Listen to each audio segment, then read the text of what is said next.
Attorney Rob, yung missing na po yung asawa ng 6 years na mahigit, pwede na po bang magpakasal sa iba? Hindi agad-agad.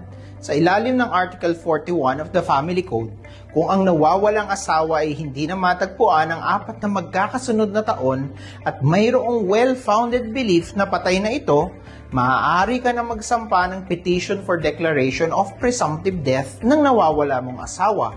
Kapag may court order na at hindi ito naapelahan, doon ka pa lamang maaaring ikasal sa iba. Kung halimbawa naman nasa dangerous circumstances siya, 2 years lang ang hinihingi ng batas. Halimbawa, pinadala sa gera, o halimbawa ay lumubog na barko, at hindi na siya natagpuan. Kawawa naman, sana matagpuan.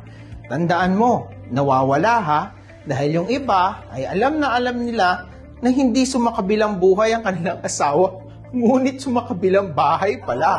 At buhay na buhay ito. Katunayan ay humahayo ito at nagkakalat ng lagim.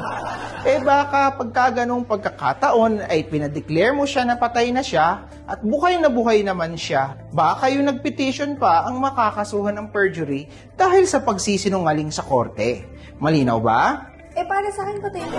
Bahala ka.